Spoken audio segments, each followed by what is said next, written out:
from Maggie Moon Tarot, and here are the vibes for the week. This weekend on Saturday the 30th, a 3-day in numerology, Neptune has his third encounter and square with the Sun and Mercury, and both planets are in Gemini. This Gemini energy helps clear the confusion that Neptune dredges up from the depths, where the visibility might be a bit murky. And we'll see more of this on Sunday. So we might take some time to look at what is real, what is fantasy. Neptune tempts us to take a little mystery tour, like when our kayak does a roll and we're down under a bit too long. That Gemini energy can help us find our way back up. Then June moves in on Monday. A new month, new energy. A 5-month in numerology, when we add the world year of 8 to the month of June of 6, equaling a 14 and reducing to a 5. A bit of a wild ride, fast energy. We won't be bored. It's a great time to make travel plans, take a vacation.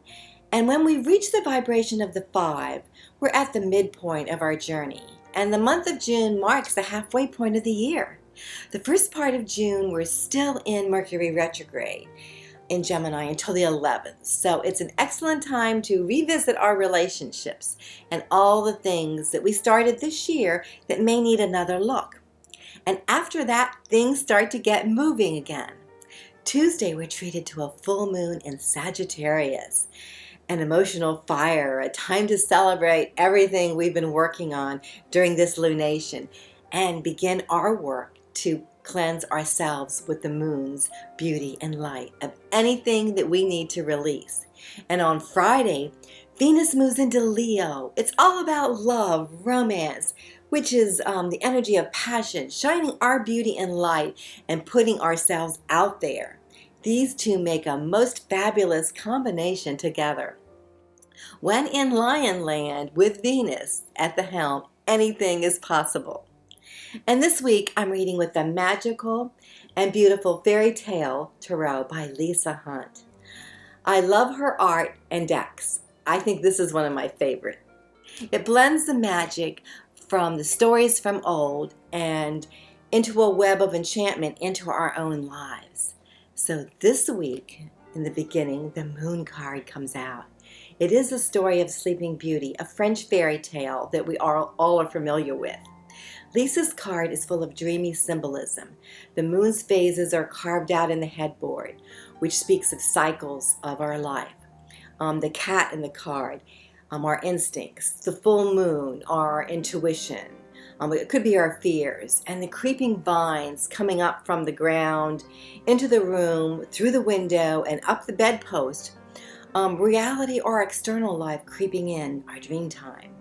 And the picture on the wall, the mountain, can represent challenges, and the open window and shutters opening the windows of our unconscious, and the moonlight streaming in, shining the light on our fears and shadow side. And as Lisa mentions, the sparkles in her hair represents our own higher consciousness. And as the moon approaches this week, this card can open up any fantasies that Neptune energy has, and look at the places where we wish to go, and our wishes in dream time. And when we look at this card, we can pick up different feelings. And so what are some of the feelings and images that catch your attention in this card? And what do they mean for you at this time? And then midweek, the Queen of Wands, the French fairy tale of the white cat, where a father challenges his 3 sons with quests, and the one who proves most worthy would gain the crown. And the youngest son met a beautifully dressed white cat in a castle, and she instructed him on how to accomplish each challenge. Each time the father was amazed by the youngest son, but would not abdicate the throne to him. The last quest was to bring back the fairest princess.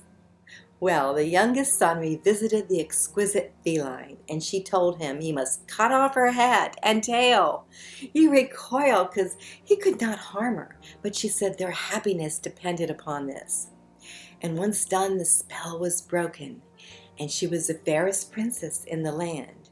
And you know how the rest of the story went. And yes, they did live happily ever after. So what breaks the spell for us this week so we can see clearly? This Queen of Wands reminds us not to give up, even when we feel we have done our best and things are not manifesting on our schedule. After all, we each embody the Queen of Wands qualities. Just like the Venus and Leo duo, intelligent, charming, warm, we're not only our own cheerleader, but we're here to be a cheerleader for others too. And then at the end of the week, we encounter the Seven of Cups. It's a Polish fairy tale of the Glass Mountain. The story of a brave knight, a glass mountain, a princess, and a dragon. Is the dragon in our life real or imagined that is preventing us from reaching our goals? Or maybe placed there to help us face our fears and we become stronger?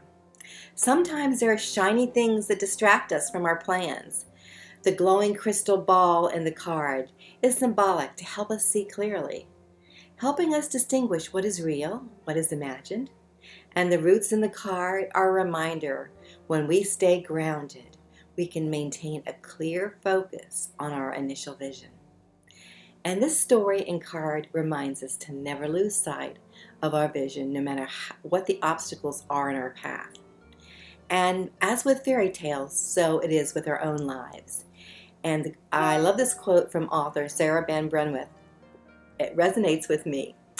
Always remember, it's simply not an adventure worth telling if there aren't any dragons. And that, my friends, are the vibes for the week. If you've enjoyed this video, I invite you to click on the like and subscribe buttons and share with your friends. And I've included in the About section a transcript of the video and a link to Lisa Hunt's gorgeous art and decks at lisahuntart.com. And you can also find her on our Facebook page, Lisa Hunt Art, along with a link to my website, maggiemoontarot.com, in case you'd like to contact me or schedule a reading. So, until we meet again next week, laugh often, love much, create your own happiness, believe in miracles, be kind, support each other, and namaste.